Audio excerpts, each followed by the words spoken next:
வணக்கம். வேலைக்கு போறவங்க, வீட்ல பிசினஸ் பண்றவங்க, இவங்க எல்லாருக்கும் முதல் கனவு சொந்தமா ஒரு வீடு வாங்குறது. ஸோ, இப்ப இந்த சொந்தமா நம்ம வீடு வாங்குறதுன்னு வரும்பொழுது, கண்டிப்பா ஹவுசிங் லோன் ஒரு தவிர்க்க முடியாத ஒரு விஷயமா மாறிடுது. 2வது டாக்ஸ் பெனிஃபிட்டுக்காகவும் ஹவுசிங் லோன் வந்து நம்ம என்டர் ஆகுறோம். இந்த ஹவுசிங் லோன்ல ரொம்ப இம்பார்ட்டன்ட் ஃபேக்டர்ஸ்லாம் என்னென்ன? என்னென்ன விஷயங்கள் கண்டிப்பா நம்ம தெரிஞ்சுக்கணும்? இத பத்தி தான் இந்த வீடியோல பார்க்க போறோம். ஆர்பிஐ ரிஜிஸ்டர்ட் பேங்க் இல்ல என்பிஎஃப்சிய தான் நம்ம அப்ரோச் பண்ணோம் ஹவுசிங் லோனுக்கு. இத தவிர நீங்க மத்த ஆர்கனைசேஷன் மூலியமா போறீங்க அப்படின்னா, நெறைய ராங் கமிட்மெண்ட்ஸு, தவறான புரிதல் இதெல்லாமே வந்து பார்த்தீங்கன்னா, நம்மள நஷ்டத்தில எடுத்துட்டு போய் விடவும் வாய்ப்பு இருக்கு. 2வது விஷயம் என்னன்னா, நீங்க ஒரு பேங்க்க அப்ரோச் பண்றீங்க. அந்த பேங்க்ல லோன் எலிஜிபிலிட்டி உங்களோட டாக்குமெண்ட்ஸ் கேட்குறாங்க அப்படின்னா, நீங்க சப்மிட் பண்ற அந்த பேங்க்குக்கு சப்மிட் பண்ற டாக்குமெண்ட்ஸ்க்கான அக்னாலஜ்மென்ட் நீங்க வாங்கிக்கங்க. ஸோ, அது ரொம்ப இம்பார்ட்டன்ட். ஏன்னா நம்ம டாக்குமெண்ட் ஃபிசிக்கலா குடுக்குறோம் ஹவுசிங் லோனுக்கு அப்டின்னா, அத மிஸ்யூஸ் பண்ணவும் வாய்ப்பு இருக்கு. அதாவது எக்ஸிக்யூட்டிவ்ஸோ இல்ல வேற யாரோ அந்த டாக்குமெண்ட்ஸ் அவங்ககிட்ட கிடைச்சா அத மிஸ்யூஸ் பண்றதுக்கும் வாய்ப்பு இருக்கு. அதனால அதுல வந்து அந்த நீங்க சப்மிட் பண்ற டாக்குமெண்ட் யாருக்கு சப்மிட் பண்றீங்களோ அவங்களுக்கு அப்டின்றத மென்ஷன் பண்ணிடுங்க. எக்ஸாம்பிள் வந்து நான் வந்து ஒரு பேங்க்குக்கு சப்மிட் பண்ணா, இந்த பேங்க்குக்காக ஹவுசிங் லோனுக்காக நான் அப்ளை பண்ணியிருக்கேன்றத மென்ஷன் பண்ணி குடுங்க. அடுத்தது 3வது விஷயம் தான் ரொம்ப இம்பார்ட்டன்ட். Interest rate. இந்த இன்ட்ரெஸ்ட் ரேட்ல வந்து என்ன பிரச்சனை வரும்னா, எல்லா பேங்க்ஸ் அண்ட் என்பிஎஃப்சியும் ஒவ்வொரு பேங்க்ஸுக்கும் ஒவ்வொரு இன்ட்ரெஸ்ட் ரேட் சினாரியோ வச்சிருக்கிறாங்க. அ ப்ரொஃபைலுக்கு ஏத்த மாதிரி இன்ட்ரெஸ்ட் ரேட்ட ஃபிக்ஸ் பண்றது. பிசினஸ் பண்றவங்களுக்கு ஒரு சில இன்ட்ரெஸ்ட் ரேட். அதேபோல வொர்க் பண்றவங்களுக்கு முக்கியமா டாப் மோஸ்ட் கம்பெனிஸ்ல வொர்க் பண்றவங்களுக்கு இன்ட்ரெஸ்ட் ரேட்ல ஒரு சில எக்ஸம்ஷன் குடுத்துருக்காங்க. இதுல ரொம்ப முக்கியமானது உங்களோட சிபில் ஸ்கோர் குறைவா இருக்கு அப்டின்னா, அதுக்கு ஆல்டர்னேட்டிவா இன்ட்ரெஸ்ட் ரேட் அதிகமாகும். ஸோ இதையும் நீங்க கன்சிடர் பண்ணணும். ஸோ அப்போ லோயஸ்ட் இன்ட்ரெஸ்ட் ரேட் யார் குடுக்குறாங்க? எவ்வளோ இன்ட்ரெஸ்ட் ரேட்? அது சப்போஸ் நான் என்னோட எக்ஸ்பெக்டட் லோன் அமௌண்ட்டுக்கு எவ்வளோ இஎம்ஐ வரும்? இது எல்லாமே அந்த இன்ட்ரெஸ்ட் ரேட். ரொம்ப முக்கியமானது இதில என்னன்னா, 0.25, 0.5% இன்ட்ரெஸ்ட் ரேட் மாறுனாலும், அது ஒரு பெரிய இம்பேக்ட்ட இஎம்ஐல கிரியேட் பண்ணும். ஏன்னா, நம்ம ஒரு 10 இயர்ஸ் இல்ல 15 இயர்ஸோ இல்ல அதுக்கு மேல நீங்க டெனர் போடும்போது, ஓவராலா அந்த ஒரு 0.25% இன்ட்ரெஸ்ட் ரேட் ஒரு பெரிய ஹியூஜ் வேல்யூவ நம்ம பே பண்ணியிருப்போம் அதிகமாகும்போது. ஸோ, அப்ப என்னன்னா, இன்ட்ரெஸ்ட் ரேட் வந்து ரொம்ப இம்பார்ட்டன்ட் ஃபேக்டர் நீங்க ஹவுசிங் லோன்ல போகும்போது. 2வது இந்த இன்ட்ரெஸ்ட் ரேட்டுக்கு அடுத்ததா பார்க்கும்போது, அதர் சார்ஜஸ். இது ரொம்ப முக்கியமான ஒரு விஷயம். ஏன்னா, ப்ராசஸிங் ஃபீ நீங்க ஒரு 5,000 கட்டுங்க அப்படின்னு இனிஷியலா டாக்குமெண்ட்ட கலெக்ட் பண்ணும்போது எக்ஸிக்யூட்டிவ் சொல்ற விஷயம்.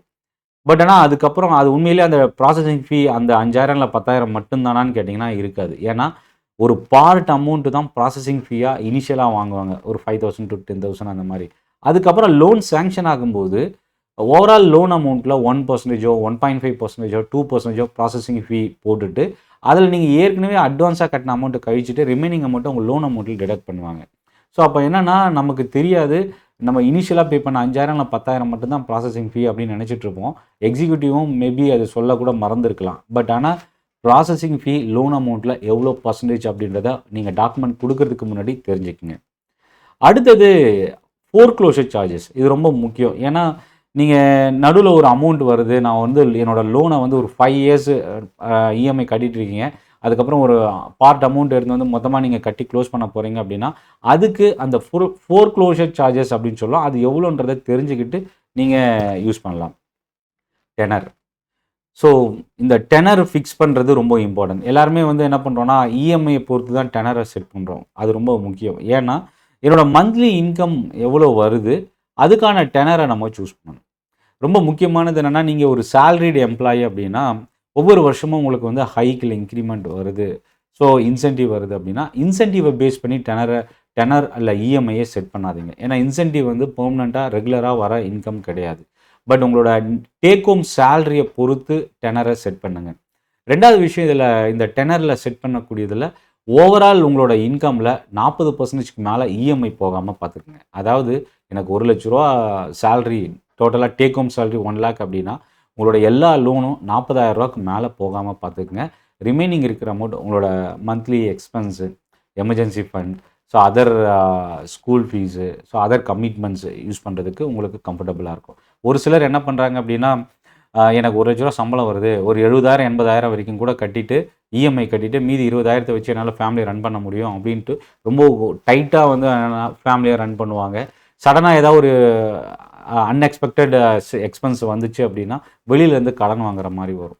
ஸோ அப்போ என்னென்னா மேக்ஸிமம் 40-50% மேலே ஓவரால் உங்களோட இன்கமில் உங்களோட இஎம்ஐ கிராஸ் ஆகாமல் பார்த்துக்குங்க. ரொம்ப முக்கியமான ஒரு விஷயம் என்னென்னா, உங்களோட ஹோம் லோன் நீங்கள் எடுக்கிற லோன் ரெப்போ லிங்க்டு ஹோம் லோனான்றதை செக் பண்ணிங்க. ஆர்பிஐ இன்ட்ரெஸ்ட் ரேட் சேஞ்சஸ் வரும்போது அதோட இம்பாக்ட் உங்கள் லோன்லேயே இருக்கணும். அதாவது இன்க்ரீஸ் ஆகும்போது ஆர்பிஐ இன்ட்ரெஸ்ட் ரேட் இன்க்ரீஸ் பண்ணுறாங்கன்னா உங்கள் லோனில் இஎம்ஐ இன்க்ரீஸ் ஆகும். அதே மாதிரி ஆர்பிஐ இன்ட்ரெஸ்ட் ரேட்டு குறைக்கிறாங்க அப்படின்னா உங்களோட இன்ட்ரெஸ்ட் ரேட்டு குறையும். ஸோ அதில் வந்து டெனர் குறையலாம், இல்லை இஎம்ஐ குறையலாம். ஸோ அது வந்து நம்மளோட சாய்ஸாகவும் நம்ம மாற்றிக்கலாம். ரொம்ப முக்கியமான ஒரு விஷயம் என்னென்னா எக்ஸிக்யூட்டிவ் கம்யூனிகேஷன். ஸோ நீங்கள் லோன் எடுக்கிறது அந்த பேங்க்கில் என்பிஎஃப்சியோட டைரக்ட் எம்ப்ளாயான்னு செக் பண்ணுங்கள். 1. 2வது அந்த எம்ப்ளாயி என்ன உங்ககிட்ட கம்யூனிகேட் பண்ணுறாரோ அதை வந்து நீங்கள் ப்ராப்பராக அட்ரஸ் பண்ணுங்கள். ஏன்னா ஒரு சில என்னோடய ஃப்ரெண்ட் ஒருத்தர் லோன் எடுத்ததில் என்ன பிரச்சனை ஆகிடுச்சு அப்படின்னா, ஒரு 30-40 lakhs லோன் அமௌண்ட்டுக்கு 1.5 லட்ச ரூபா இன்சூரன்ஸ் போட சொல்லியிருக்கிறாங்க. ஸோ அப்போ என்னென்னா நம்ம லோன் எடுக்க வர்றதே வந்து பண தேவைக்காக தான். 1.5 லட்ச ரூபாய்க்கு இன்சூரன்ஸ் போடணும். அந்த 1.5 லட்ச ரூபா நம்மளோட லோன் அமௌண்ட்டில் ஆட் பண்ணி அதுக்கு நம்ம இஎம்ஐ பே பண்ணும்போது அதுக்கு இன்ட்ரெஸ்ட்டும் சார்ஜ் ஆகும். ஸோ அப்போ அது வந்து பார்த்திங்கன்னா கிட்டத்தட்ட ஒரு 2 லட்சம் 3 லட்சத்துக்கு மேலே கிராஸ் ஆகும் மொத்தமாக கட்டி முடிக்கும்போது. ஸோ இன்சூரன்ஸுன்றது ஆர்பிஐயோட நார்ம்ஸுக்குள்ளே மேண்டேட்ரி இன்சூரன்ஸ், அதாவது ஒரு சில ப்ராப்பர்ட்டி இன்சூரன்ஸ் வந்து நம்ம போட வேண்டியிருக்கும். அதோட ப்ரீமியம் வந்து ரொம்ப குறைவான அமௌண்ட்டு தான். ஸோ பட் என்னென்னா அந்த மாதிரி, அதாவது ஒரு லோன் நீங்கள் ஹவுசிங் லோன் இல்லை மார்ட்கேஜ் லோன் போகிறீங்க அப்படின்னா அந்த மேண்டேட்ரி இன்சூரன்ஸ் ப்ரீமியம்ன்றதுக்கு நீங்கள் அக்செப்ட் பண்ணி தான் ஆகணும் லோன் எடுக்கும்போது. பட் ஆப்ஷனல் சாய்ஸ் அப்படின்றதில் வந்து எக்ஸிக்யூட்டிவ்ஸ், ஒரு சில எக்ஸிக்யூட்டிவ்ஸ் என்ன சொல்லுவாங்கன்னா, கம்பல்சரி நீங்கள் இந்த இன்சூரன்ஸை எடுத்தால் தான் நீங்கள் லோனே உங்களுக்கு டிஸ்போஸ் ஆகும், நீங்கள் இந்த இன்சூரன்ஸ் எடுக்கலாம் உங்களுக்கு லோன் வந்து கிடைக்காது அப்படின்னு சொல்லுவாங்க. பட் அந்த மாதிரி எந்த ஒரு நார்ம்ஸும் இந்த லோன் ப்ராசஸில் கிடையாது. ஸோ அப்போ மேண்டேட்ரி இன்சூரன்ஸ் வந்து நீங்கள் எடுத்துக்கலாம். பட் ஆனால் ஆப்ஷனல் இல்லை சாய்ஸ், லைஃப் இன்சூரன்ஸோ இல்லை ஹெல்த் இன்சூரன்ஸோ வந்து நீங்கள் எடுக்கணுன்ற கட்டாயம் கிடையாது. அப்படி அந்த எக்ஸிக்யூட்டிவ் உங்ககிட்ட ஃபோர்ஸ் பண்ணாலும் நீங்கள் என்ன பண்ணுங்கள், ரொம்ப முக்கியமான விஷயம், லோன் சேங்ஷன் லெட்டர் வந்ததுக்கப்புறம் தான் நீங்கள் லோனுக்கான அக்ரிமெண்ட்டே சைன் பண்ணணும். நிறைய கம்பெனிஸில் நிறைய எக்ஸிக்யூட்டிவ்ஸ் என்ன பண்ணுறாங்கன்னா, இந்த சேங்ஷன் லெட்டரை வந்து ஹைட் பண்ணிடுறாங்க. ஏன்னா அதில் தான் ரொம்ப தெளிவான இன்ஃபர்மேஷன் இருக்கும். ஸோ ஆஸ் பர் நார்ம்ஸ் வந்து சேங்ஷன் லெட்டர் நம்ம ரிசீவ் பண்ணியிருக்கணும். ஏன்னா லோன் அப்ரூவ் ஆனதுக்கான ப்ரூஃப் அந்த பேங்க்கோ இல்லை என்பிஎஃப்சியோ நமக்கு கொடுக்குற அக்னாலஜ்மெண்ட் தான் இந்த சேங்ஷன் லெட்டர். அதில் எவ்வளோ லோன் அமௌண்ட் சேங்ஷன் ஆகிருக்கு, எவ்வளோ இஎம்ஐ கட்டலாம், எவ்வளோ டெனர், அதுக்கப்புறம் அதர் சார்ஜஸ்லாம் என்னென்ன போட்டிருக்காங்க, கம்ப்ளீட் இன்ஃபர்மேஷன் அந்த சேங்ஷன் லெட்டரில் இருக்கும். அடுத்தது இந்த இன்சூரன்ஸ் வந்து நீங்கள் எதாவது எடுக்கிறீங்க அப்படின்னா அது உங்களோட சாய்ஸ் அப்படின்றதையும் அதில் மென்ஷன் பண்ணியிருப்பாங்க.